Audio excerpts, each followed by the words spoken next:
आज की वीडियो में हम कवर करने वाले हैं ऑफिशियल पोस्टल आर्टिकल्स के बारे में। Official postal article close number 198 से 207 के बीच में आते हैं। अगर आपको इन इम्पोर्टेंट क्वेश्चंस की बुक चाहिए तो क्वेश्चन बुक आप ले सकते हैं।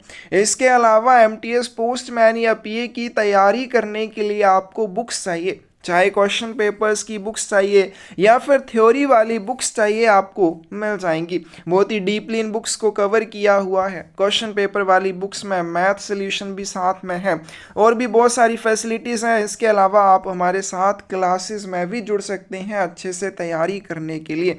तो इसके लिए आप हमें 8627096166 के ऊपर मैसेज कर सकते हैं।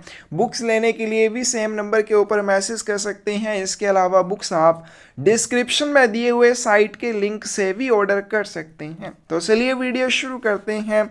क्लोज नंबर 198 इंपॉर्टेंट ये टॉपिक है ऑफिशियल पोस्टल आर्टिकल्स वाला। एक या दो क्वेश्चन जरूर एग्जाम में पूछे जाते हैं। Conditions under which official postal articles will be transmitted by post, वह शर्तें जिनके अंतर्गत आधिकारिक डाक सामग्री डाक द्वारा प्रेषित की जाएगी। ऑफिशियल पोस्टल आर्टिकल्स को डाक के माध्यम से भेजने की क्या क्या शर्तें हैं, क्या क्या कंडीशंस हैं। Official postal articles comes under which section of post office guide part 1। आधिकारिक डाक वस्तुएं पोस्ट ऑफिस गाइड भाग 1 के किस खंड के अंतर्गत आती हैं। Official postal article section number 3 में आते हैं। किसका section number 3? Post office guide part 1 का section number 3। Official postal articles chapter defined in the close number of post office guide part 1। Official postal article से आधिकारिक डाक वस्तुओं वाला चैप्टर कौन से क्लोज में दिया हुआ है? तो ये पोस्ट ऑफिस गाइड पार्ट 1 के क्लोज नंबर 198 से 207 के बीच में दिया हुआ है। What is the rate of postage and conditions of transmission by post for official postal articles? आधिकारिक डाक लेखों के लिए डाक शुल्क की दर और डाक द्वारा प्रसारण की शर्तें क्या हैं? क्या जब भी आप ऑफिशियल पोस्टल आर्टिकल डाक के माध्यम से भेजेंगे उनके ऊपर पोस्टेज चार्जेस कैसे लिए जाएंगे, उनके प्रसारण की शर्तें क्या रहेंगी, किस तरह से उनको भेजा जाएगा, कहाँ पे उनकी बुकिंग होगी, बुकिंग कैसे होगी, या फिर जो भी अन्य कंडीशंस हैं ट्रांसमिशन की वो कैसे रहेंगी। ए ऑप्शन करेक्ट आ जाएगी। Same as for non official postal articles. जो शर्तें गैर आधिकारिक डाक लेखों के लिए हैं या जो पोस्टेज चार्जेस गैर आधिकारिक डाक लेखों पर लिए जाते हैं वही पोस्टेज चार्जेस आपसे ऑफिशियल पोस्टल आर्टिकल्स के ऊपर भी लिए जाएंगे। यानी कि अगर आपने एक ऑफिशियल लेटर पोस्ट करना है उसके ऊपर आपको जो पोस्टेज चार्जेस देने हैं वो किस हिसाब से देने हैं जो अनऑफिशियल लेटर्स के ऊपर लगते हैं, यानी कि गैर आधिकारिक पत्र के ऊपर लगने वाले डाक शुल्क आपसे आधिकारिक पत्र के ऊपर भी लिए जाएंगे। दोनों एक समान रहते हैं। Office files containing notes, orders, drafts, fair copies, exchange between government officers and their offices may be sent by post as which of the following? सरकारी अधिकारियों और उनके कार्यालयों के बीच कोई भी नोट का आदान प्रदान होता है, कोई ऑर्डर्स, ड्राफ्ट या फिर कोई भी और प्रतियां, जैसे कि हम कह सकते हैं फेयर कॉपीज या निष्पक्ष प्रतियां, तो इनका आदान प्रदान जिन कार्यालय फाइलों में किया जाता है उन कार्यालय फाइलों को कैसे भेजा जा सकता है? क्या उनको लेटर्स के रूप में भेज सकते हैं, क्या उनको पैकेट्स या पार्सल के रूप में भेज सकते हैं? डी ऑप्शन करेक्ट आ जाएगी। उपरोक्त सभी के माध्यम से भेजा जा सकता है। अब ये कौन डिसाइड करेगा कि कैसे भेजना है? तो ये प्रेषक की इच्छा के ऊपर निर्भर करता है। प्रेषक की इच्छा के अनुसार इन कार्यालय फाइलों को पत्र, पैकेट या पार्सल के रूप में भेजा जा सकता है। Parcel shall not contain more than one single written communication. Parcel में एक से अधिक एकल लिखित संचार नहीं होना चाहिए, बिल्कुल सही बात है। लेकिन जब हम ऑफिशियल पोस्टल आर्टिकल्स के बारे में करते हैं, जब भी कोई ऑफिशियल पार्सल भेजा जाता है, उस ऑफिशियल पार्सल के ऊपर ये कंडीशन लागू नहीं होती है कि ऑफिशियल पार्सल में एक से अधिक लिखित संचार हो सकते हैं, लेकिन दूसरे पार्सल जो अनऑफिशियल होंगे उनमें एक से ज़्यादा लिखित संचार नहीं होने चाहिए। और एक लिखित संचार भी कैसा होगा? सिंगल होना चाहिए, एकल होना चाहिए। If postage stamps embossed on service postcards were the inscription service, then no need of other superscription. यदि सेवा पोस्ट कार्ड पर उत्कीर्णन डाक टिकटों पर सेवा शब्द लिखा हुआ है तो अन्य उपशीर्षक की कोई भी आवश्यकता नहीं होती है। बिल्कुल सही बात है। किसकी बात की है? सर्विस पोस्ट कार्ड की। अब जब हम पोस्ट कार्ड के बारे में पढ़ते हैं तो हम पढ़ते हैं कि पोस्ट कार्ड के ऊपर एक उभरा हुआ डाक टिकट होता है, एम्बोस्ड पोस्टेज स्टैंप इसके ऊपर होती है। अगर उस एम्बोस्ड पोस्टेज स्टैंप के ऊपर इंस्क्रिप्शन है सर्विस, उसके ऊपर क्या लिखा हुआ है? सर्विस शब्द लिखा हुआ है, तो इस तरह से भेजे गए सर्विस पोस्ट कार्ड के ऊपर आपको कोई अन्य सुपरस्क्रिप्शन देने की आवश्यकता नहीं होगी। ए ऑप्शन करेक्ट आ जाएगी। But is the superscription that is to be written on the article when it is posted by government official authorized to use service stamps? सेवा टिकटों का उपयोग करने के लिए अधिकृत सरकारी अधिकारी द्वारा पोस्ट किए जाने पर लेख के ऊपर क्या ऊपरी लेख होना चाहिए?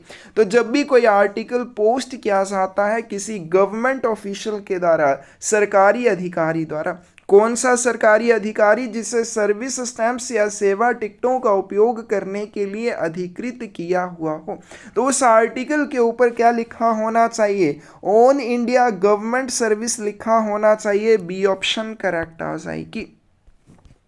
When the postage stamp embossed on service postcards where the inscription, then the superscription referred in subclause B of rule number 198 of Post Office Guide Part 1 is not required on such postcard. तो on India government service इस तरह की या on service इस तरह की superscription service post card के ऊपर देना कब आवश्यक नहीं होता है? करेक्ट आंसर क्या आ जाएगा हमारे पास? ए आ जाएगा।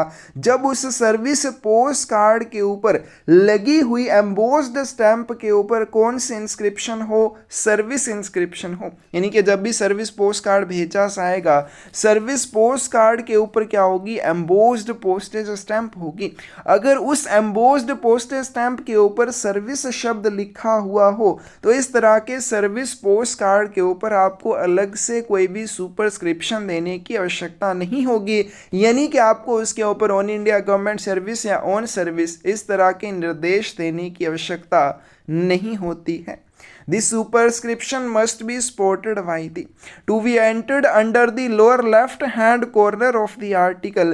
लेख के बाएं हाथ के निचले कोने में सुपरस्क्रिप्शन किसके द्वारा समर्थित होना चाहिए? जब भी किसी ऑफिशियल पोस्टल आर्टिकल के ऊपर कोई सुपरस्क्रिप्शन दी जाती है, कोई ऊपरी लेख लिखा जाता है, तो उसको समर्थन देने के लिए क्या होना चाहिए? करेक्ट आंसर बी आ जाएगा। सिग्नेचर एंड ऑफिशियल डेजिग्नेशन होना चाहिए। क्या होना चाहिए? जो भी अधिकारी उसको भेज रहा है, उस आर्टिकल को पोस्ट कर रहा है, उस अधिकारी के सिग्नेचर और उसका ऑफिशियल डेजिग्नेशन अवश्य होना चाहिए। और कहाँ पर होना चाहिए? लोअर लेफ्ट हैंड कॉर्नर में होना चाहिए। An official parcel containing more than one written communication but action can be taken for inland transmission। एक आधिकारिक पार्सल जिसमें एक से अधिक लिखित संचार हो, अंतर्देशीय प्रसारण के लिए उसके ऊपर क्या कार्यवाही की जाएगी?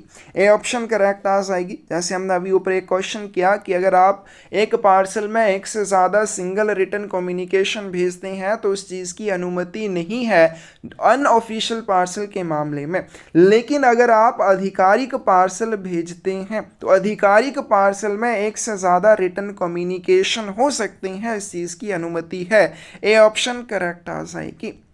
Official postal articles, whether the postage is prepaid or not, must wear the superscription on India government service when posted by government officials authorized to use service postage stamps। आधिकारिक डाक लेख चाहे उनके ऊपर डाक शुल्क का पूर्व भुगतान किया हुआ हो या नहीं किया हुआ हो।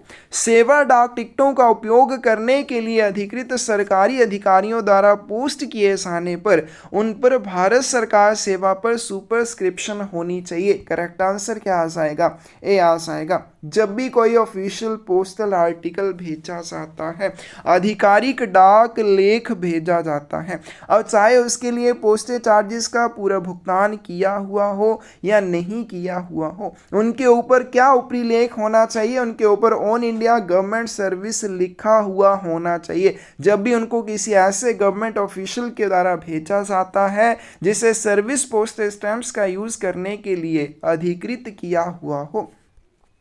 The delivery and redirection of articles superscribed on India government service or on service are governed by which of the following?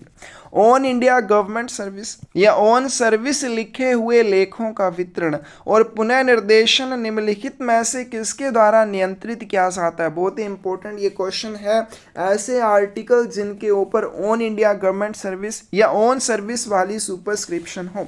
अब उस आर्टिकल के ऊपर क्या होगा?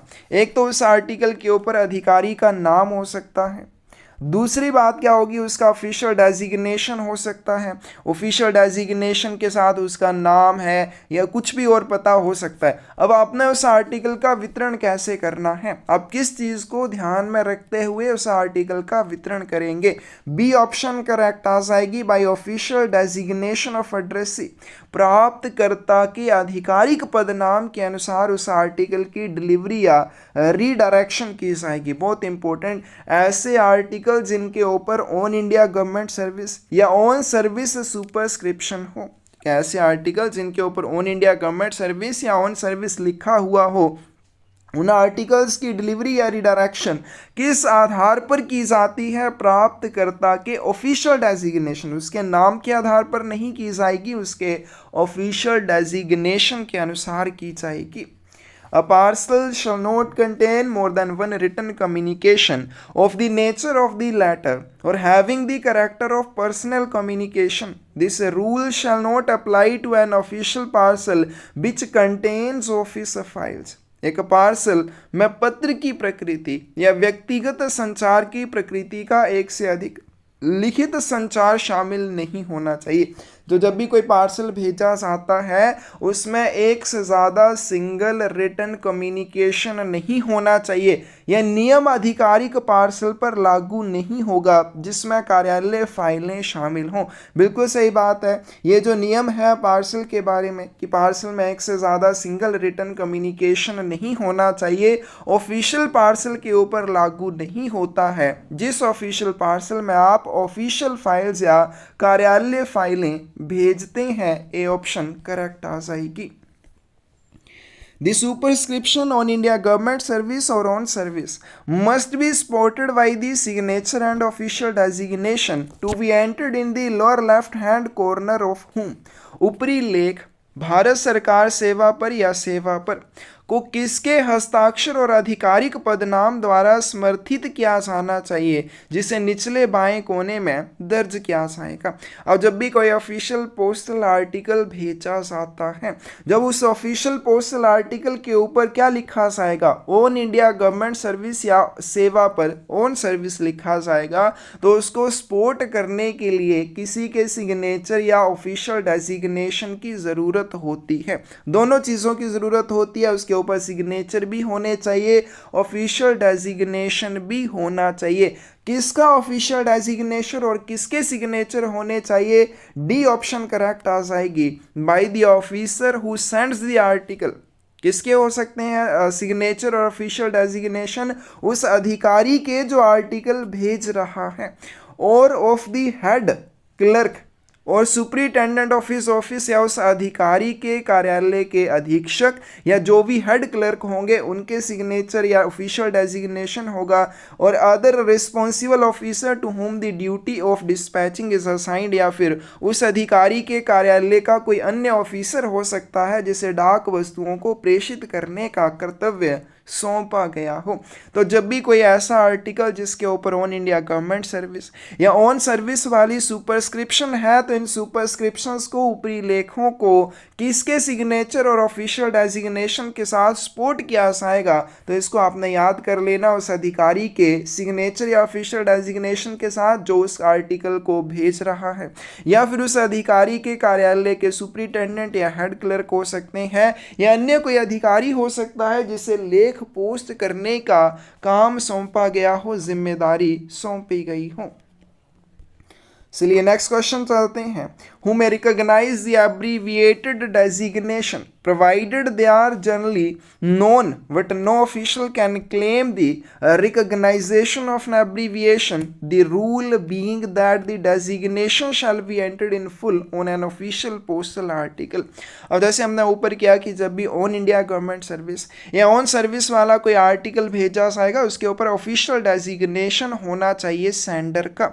अब वो सेंडर के जो ऑफिशियल डेजिग्नेशन है उसके संक्षिप्त पदनाम को मान्यता कौन दे सकता है। जैसे लिखा है डीएम, डिस्ट्रिक्ट मैजिस्ट्रेट। अब आर्टिकल के ऊपर क्या लिख दिया, डीएम लिख दिया। ये क्या है, एक संक्षिप्त पदनाम है, यानी कि इसको छोटा कर दिया। अब इस तरह का अगर संक्षिप्त पदनाम है तो कौन इसको मान्यता दे सकता है, क्या अगर उसको जानता है, जैसे डिस्ट्रिक्ट मैजिस्ट्रेट है उसने डीएम करके लिख दिया।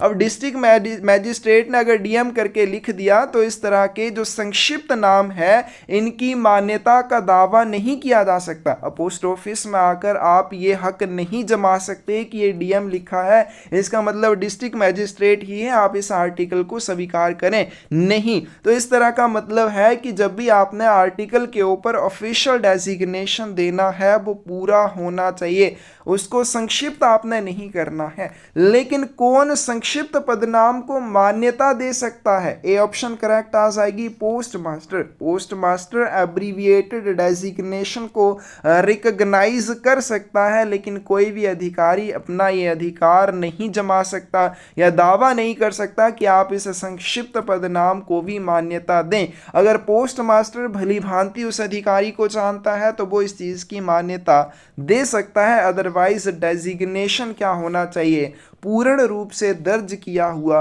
होना चाहिए। On official postal articles, who may recognize the facsimile impressions of signatures made by means of stamps, but not such impressions when the graphic or otherwise produced। आधिकारिक डाक लेखों पर मोहरों के माध्यम से किए गए हस्ताक्षरों की प्रतिकृति छापों को कौन पहचान सकता है, लेकिन ग्राफिक या अन्यथा उत्पादित होने पर ऐसे छापों की पहचान नहीं की जाएगी। इसका करेक्ट आंसर भी क्या आ जाएगा, ए आ जाएगा, पोस्ट मास्टर। तो आधिकारिक डाक लेखों पर अगर हस्ताक्षर की जगह पे क्या है, प्रतिकृति छाप है, तो फैसिमाइल इंप्रेशन है, उसको भी कौन मान्यता दे सकता है, पोस्ट मास्टर दे सकता है। लेकिन सिग्नेचर करने के लिए ग्राफिक या अन्यथा उत्पादित छापों को पहचान नहीं दी जाएगी। तो यहाँ पे भी पोस्ट मास्टर इस चीज की अनुमति दे सकता है, इस चीज को वहां पे मान्यता दे सकता है। ए ऑप्शन करेक्ट आ जाएगी। Section 3 of Post Office Guide Part 1 deals with which of the following?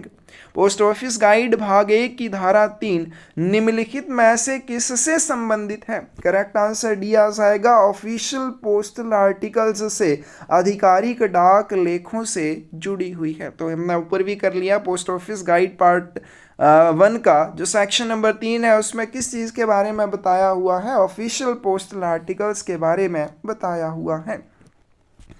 Office files containing notes and orders or draft letters and fair copies exchanged between government officer and his office may be sent by post as letters, packets or parcels at the option of the।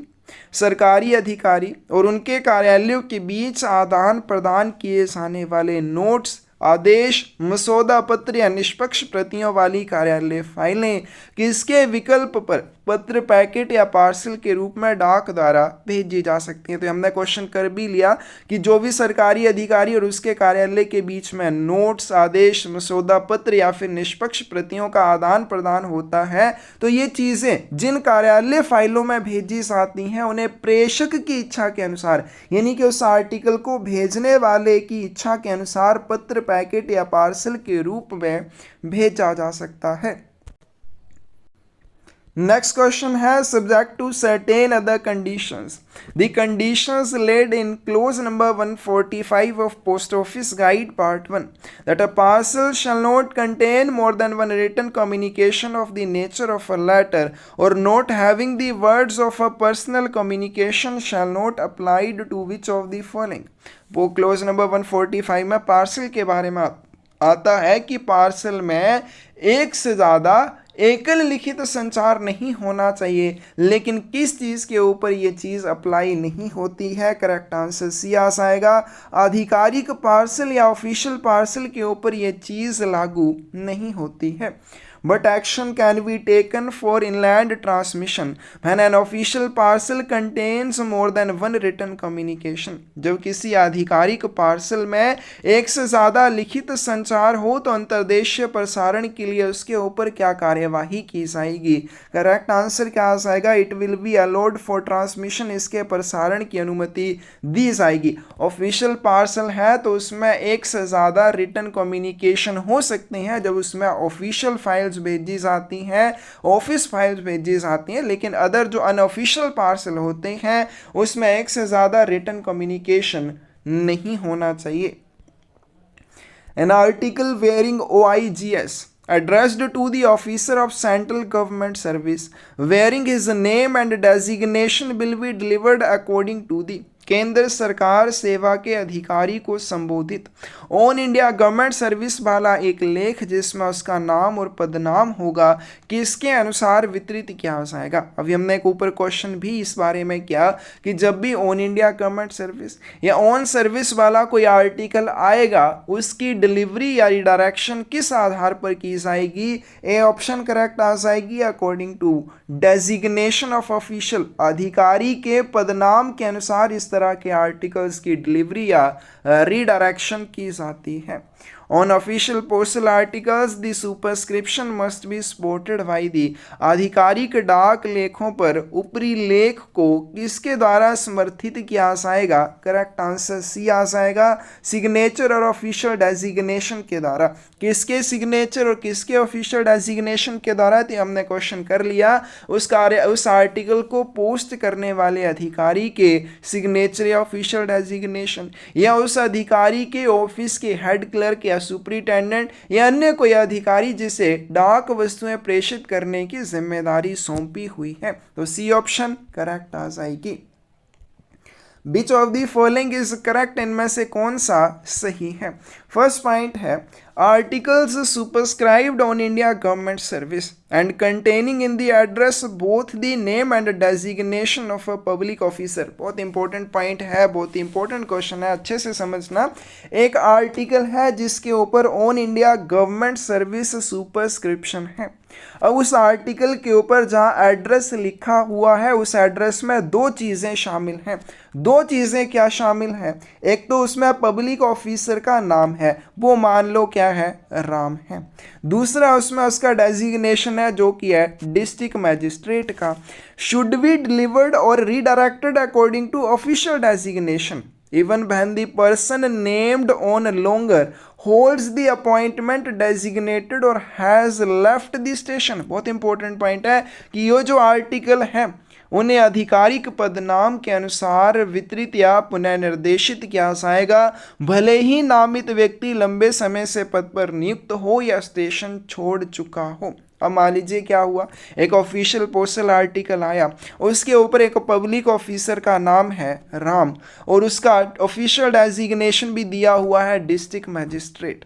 अब आप उस article का वितरण कैसे करेंगे? आपने उसका article का वितरण करना है ऑफिशियल डेजिग्नेशन के अनुसार। लेकिन मान लीजिए राम अब उस जगह पे काम नहीं करते हैं, उनकी ट्रांसफर हो चुकी है, अब उस आर्टिकल का वितरण आप कैसे करेंगे? तब भी आप इस आर्टिकल का वितरण वहां के डिस्ट्रिक्ट मजिस्ट्रेट को करेंगे। यानी कि इस बात से कोई भी फर्क नहीं पड़ता है कि उस अधिकारी का जो नाम है वो अधिकारी या उस नाम का अधिकारी वहां पे है या नहीं है, आपने ऑफिशियल डेजिग्नेशन को ध्यान में रखते हुए उस आर्टिकल का वितरण कर देना है या रिडायरेक्शन कर देनी है। इंपॉर्टेंट पॉइंट है और ये पॉइंट ठीक है। Articles superscribed on India government service which do not contain the official designation in the address should be delivered or redirected according to name of addressee। फिर जिन लेखों के ऊपर ऑन इंडिया गवर्नमेंट सर्विस लिखा हुआ है उनमें अगर पते में आधिकारिक पद नाम नहीं है, अब मान लीजिए उसमें डीएम नहीं लिखा है, डिस्ट्रिक्ट मजिस्ट्रेट नहीं लिखा है, तो उन्हें प्राप्तकर्ता के नाम के अनुसार वितरित या पुनर्निर्देशित किया जाएगा। ऑब्वियसली अब ऑफिशियल डेजिग्नेशन नहीं है तो उस स्थिति में अधिकारी के नाम के अनुसार उनका वितरण या रीडायरेक्शन की जाएगी। दोनों ही पॉइंट क्या है? सही है, सी ऑप्शन करेक्ट आ जाएगी। नेक्स्ट चलते हैं, which kind of official postal articles must wear the superscription on India government service and posted by government officials authorised to use service postage stamps. सेवा डाक टिकटों का उपयोग करने के लिए अधिकृत सरकारी अधिकारियों द्वारा पोस्ट किए जाने पर किस प्रकार के आधिकारिक डाक लेखों पर भारत सरकार की सेवा का उपशीर्षक अंकित होना चाहिए? करेक्ट आंसर क्या आ जाएगा? वेदर पोस्टेज इज प्रीपेड और नोट। ठीक है, तो किस तरह के ऑफिशियल पोस्टल आर्टिकल होने चाहिए जिनके ऊपर ऑन इंडिया गवर्नमेंट सर्विस लिखा जाएगा? तो ऑफिशियल पोस्टल आर्टिकल चाहे प्रीपेड हो या वो प्रीपेड ना हो, इनके ऊपर पोस्टेज चार्जेस दिए जा चुके हैं या नहीं दिए गए हैं, इस बात से कोई भी फर्क नहीं पड़ता है। अगर कोई आर्टिकल किसी ऐसे गवर्नमेंट ऑफिशियल द्वारा पोस्ट किया जाता है जो सर्विस पोस्टल स्टैम्प्स का यूज करने के लिए अधिकृत है, तो उस आर्टिकल के ऊपर ऑफिशियल पोस्टल आर्टिकल लिखा हुआ होना चाहिए, चाहे वो आर्टिकल प्रीपेड हो चाहे वो प्रीपेड ना हो। Which superscription should be used when postal articles posted by all other authorized other than by government officials to use service postage stamps? जब सरकारी अधिकारियों के अलावा अन्य अधिकृत व्यक्तियों द्वारा सेवा डाक टिकटों का उपयोग करते हुए डाक सामग्री पोस्ट की जाती है तो उन पर कौन सा ऊपरी लेख या सुपरस्क्रिप्शन का उपयोग किया जाएगा? ऑन सर्विस लिखा जाएगा। अब एक तो हो जाएंगे गवर्नमेंट ऑफिशियल। अब इसको आप अच्छे से समझ लो कि आपके पास दो तरह की श्रेणियों के व्यक्ति हैं, एक है गवर्नमेंट ऑफिशियल और दूसरे हैं non government official.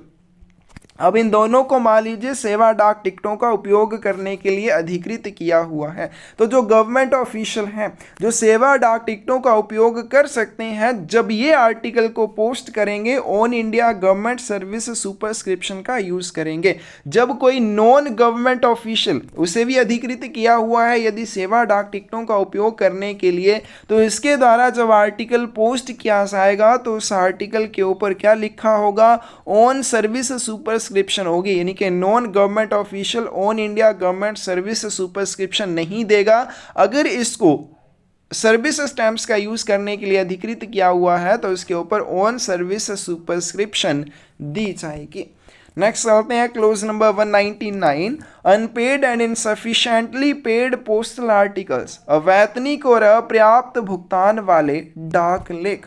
On which of the following the pre payment of postage is compulsory? निम्नलिखित में से ऐसे कौन से डाक वस्तुएं हैं जिनके लिए डाक शुल्क का पूर्व भुगतान अनिवार्य है? करेक्ट आंसर क्या आ जाएगा? डी आ जाएगा। कि जब भी रजिस्टर्ड आर्टिकल भेजते हैं, स्पीड पोस्ट आर्टिकल भेजते हैं, तो उनके लिए क्या होता है? जो भी चार्जेस बनते हैं उनकी प्री पेमेंट कंपल्सरी होती है और उसी तरह से ऑफिशियल पार्सल के ऊपर भी पोस्टेज चार्जेस की प्री पेमेंट कंपल्सरी है। While sending official article, the prepayment of postage on is compulsory. आधिकारिक डाक लेख भेजते समय किस पर डाक शुल्क का पूरा भुगतान अनिवार्य है? तो जब भी कोई ऑफिशियल पार्सल भेजा जाएगा, आधिकारिक पार्सल भेजा जाएगा, तो उसके ऊपर पोस्टेज चार्जेस का पूरी तरह से पूर्व भुगतान करना होगा, उसे प्रीपेड करके भेजा जाएगा. But is the postage chargeable on the delivery of an official postcard when the postage has paid insufficiently? जब डाक शुल्क अपर्याप्त भुगतान किया हुआ हो तो आधिकारिक पोस्ट कार्ड की डिलीवरी पर कितना डाक शुल्क लिया जाएगा? तो जब नॉन ऑफिशियल पोस्टल आर्टिकल्स की बात करते हैं, अगर उनको अनपेड भेजा जाए, डबल दी प्रीपेड के हिसाब से उनके ऊपर चार्जेस लगेंगे. इनसफिशेंटली प्रीपेड भेजा जाए तो डेफिशिएंसी के अनुसार उनके ऊपर चार्जेस लगेंगे. लेकिन जब ऑफिशियल पोस्टल आर्टिकल्स की बात आती है तो ऑफिशियल पोस्टल आर्टिकल्स के मामले में अगर अनपेड भेजा गया है आर्टिकल तो प्रीपेड रेट के अनुसार चार्जेस लगेंगे. यानी कि अगर 5 रुपये पहले लगने थे तो डिलीवरी के समय भी 5 रुपये ही लिए जाएंगे. तो इसका करेक्ट आंसर क्या आ जाएगा? डी आ जाएगा. तो अब आपने ऑफिशियल पोस्ट कार्ड भेजा है और पूरी तरह से डाक शुल्क का उसके ऊपर यदि भुगतान नहीं किया है तो जो भी कमी होगी वही कमी उसके वितरण के समय ली जाएगी.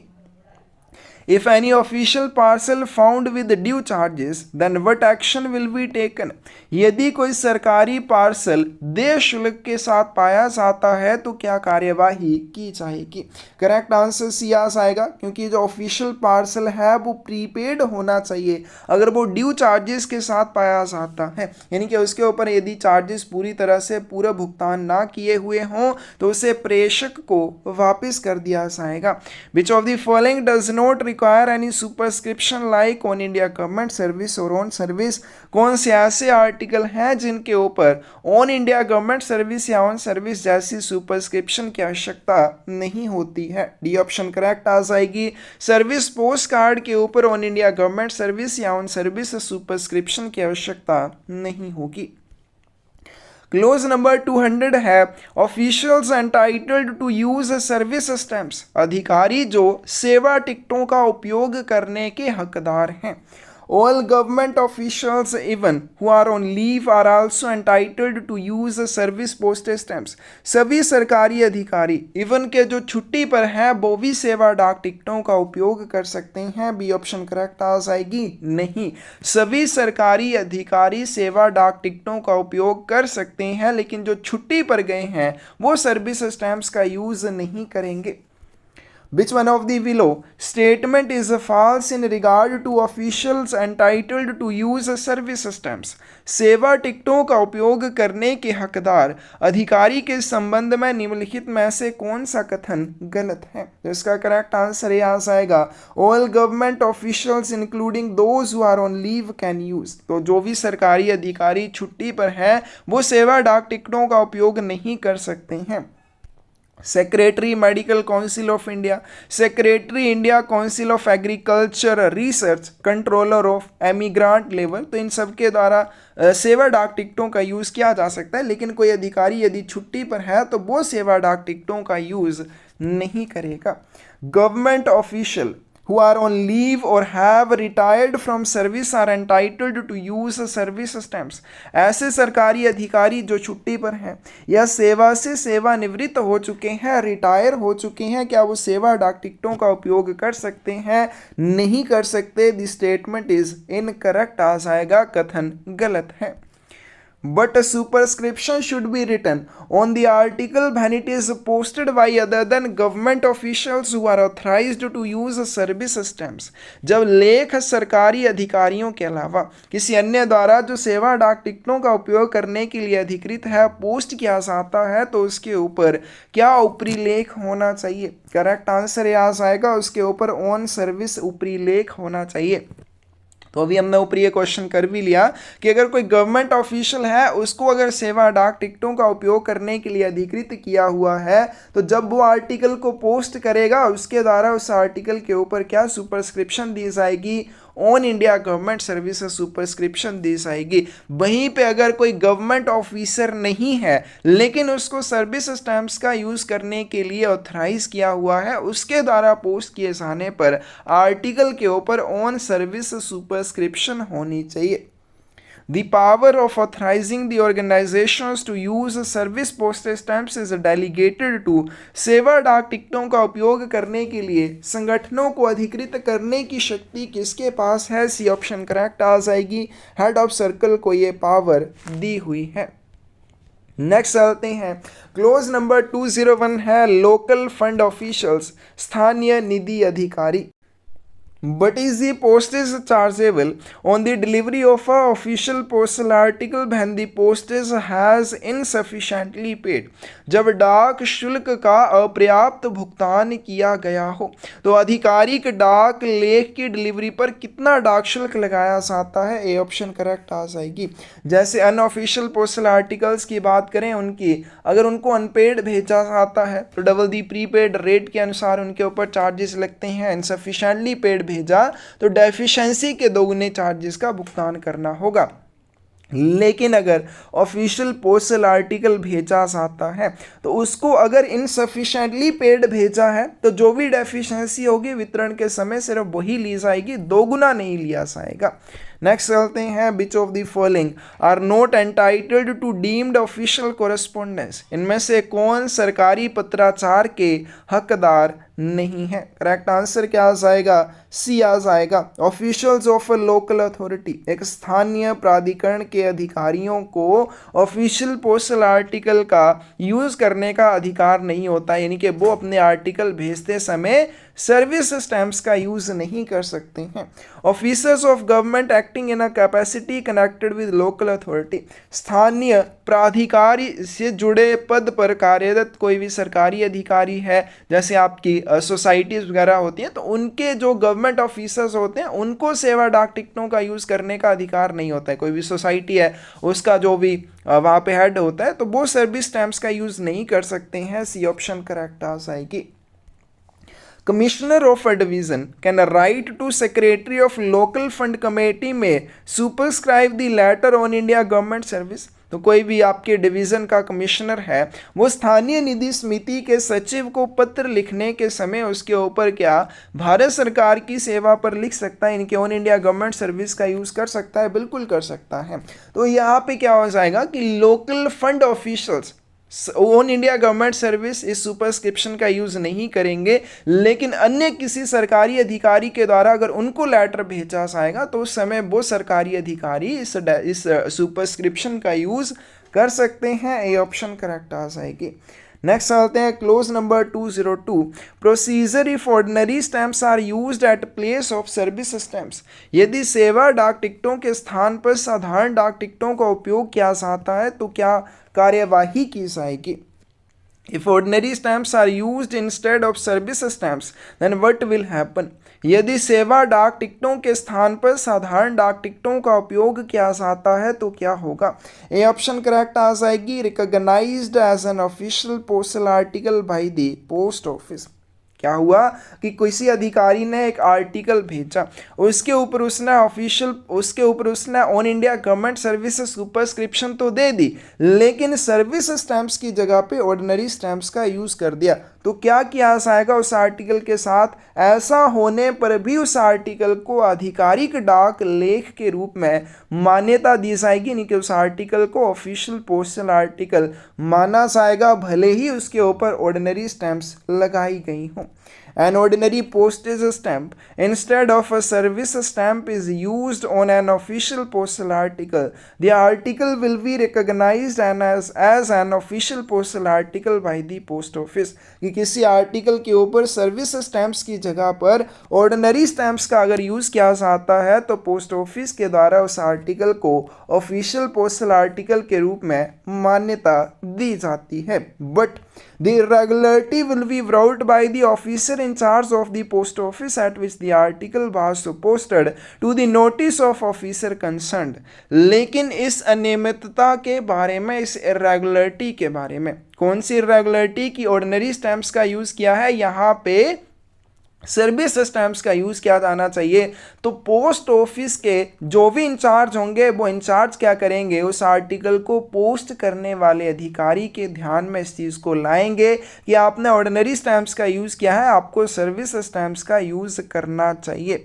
लेकिन if it is happening frequently, लेकिन वो बार बार ऐसे ही करते हैं, वो पोस्ट ऑफिस के इंचार्ज के बात पर या उसके नोटिस पर इस चीज़ का कोई ध्यान नहीं देते हैं, तो इस मामले को किसके ध्यान में लाया जाएगा?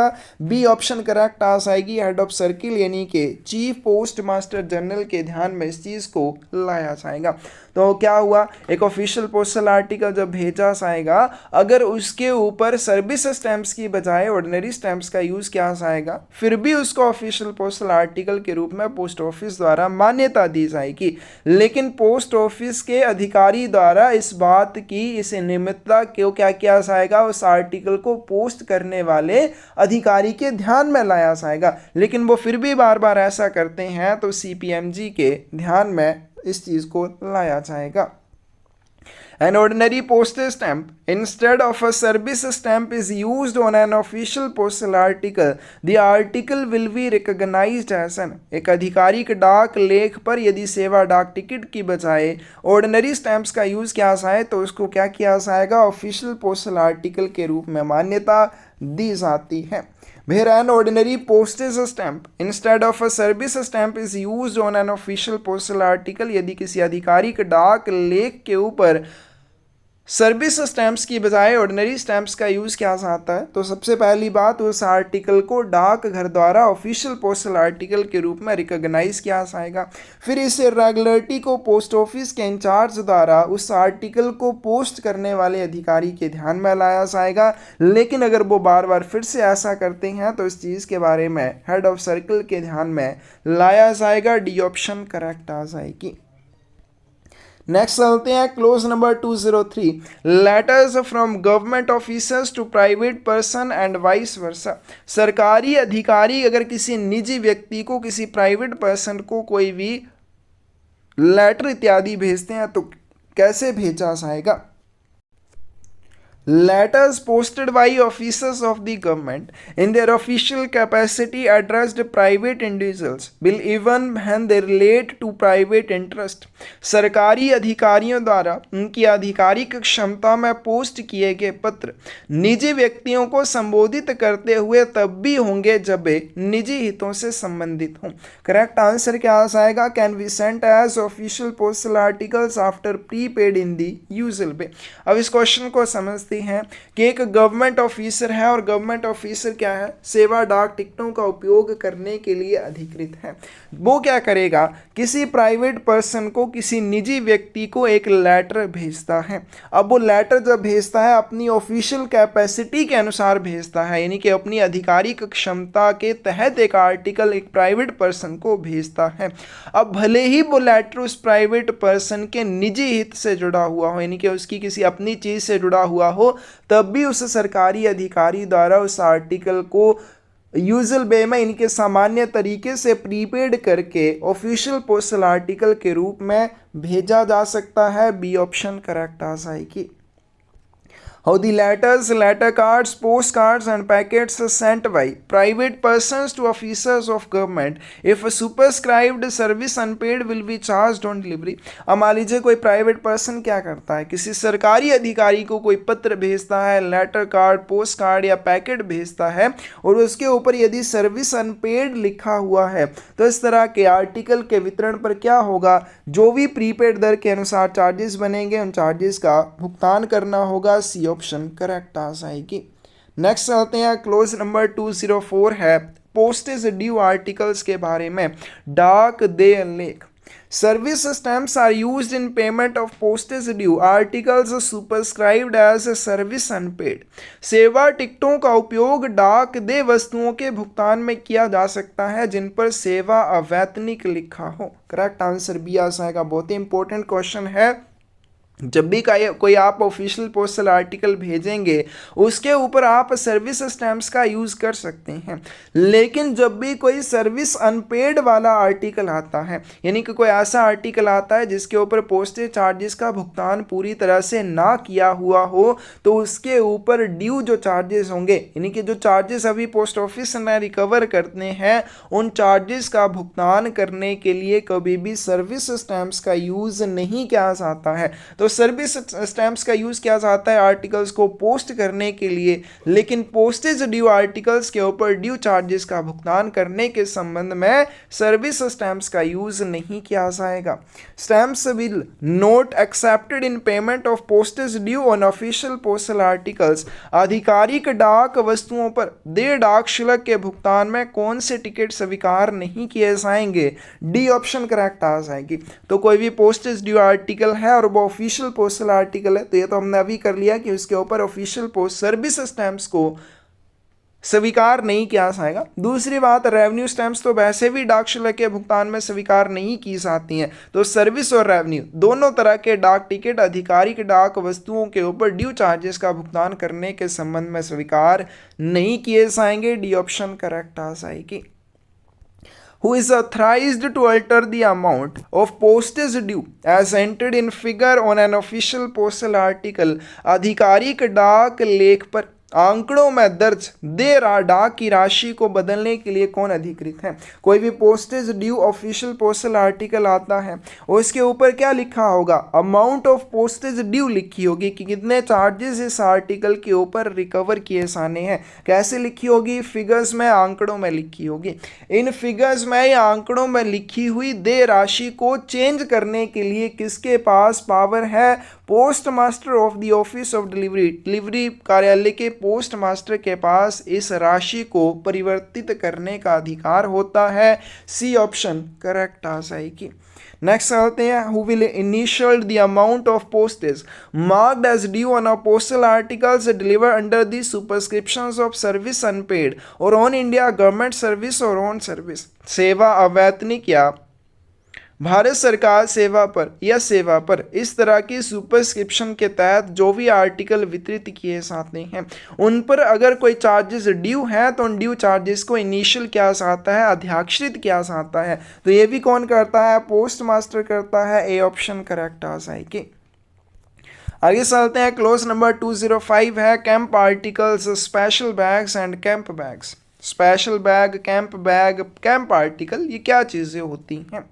Articles addressed to post town will be sent to only. कोई भी आर्टिकल अगर पोस्ट टाउन को भेजा जाता है, चाहे वो ऑफिशियल पोस्टल आर्टिकल हो, तो उसको हमेशा पोस्ट टाउन को ही भेजा जाएगा, उसको कभी भी कैंप को नहीं भेजा जाता है। कौन सी ऑप्शन करेक्ट आ जाएगी? बी ऑप्शन करेक्ट आ जाएगी। Camp bag has 2 levels. बिल्कुल सही बात है। जो कैंप बैग होते हैं उनमें 2 लेवल होते हैं, एक एड्रेस लेवल होता है, दूसरा टैग लेवल होता है। लेकिन यहाँ पे कैंप लेवल दिया है तो इसका मतलब ये क्या हो जाएगा? गलत हो जाएगा। बड़े ध्यान से इस तरह के क्वेश्चंस को करना है। Which articles can be delivered in special bags? कौन से ऐसे आर्टिकल हैं जिन्हें स्पेशल बैग में वितरित किया जा सकता है? तो स्पेशल बैग में मनी ऑर्डर ना वितरित किए जाएंगे, ना पार्सल, ना इंश्योर्ड आर्टिकल और ना ही वीपी आर्टिकल और ना ही पोस्टेज ड्यू आर्टिकल। तो इसका करेक्ट आंसर क्या आ जाएगा? डी आ जाएगा। स्पेशल बैग में ये कोई भी आर्टिकल वितरित नहीं किए जाएंगे। Service postage stamps should be affixed on. सेवा डाक टिकट कहाँ पर चिपकाए जाने चाहिए?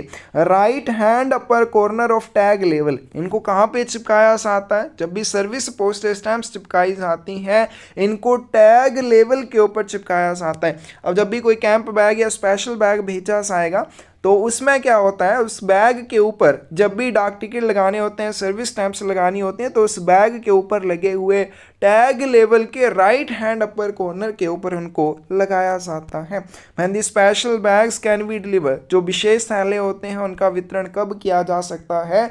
तो उनका वितरण हर दिन यानी कि संडे या हॉलीडे वाले दिन भी किया जाता है। बी ऑप्शन करेक्ट आ जाएगी।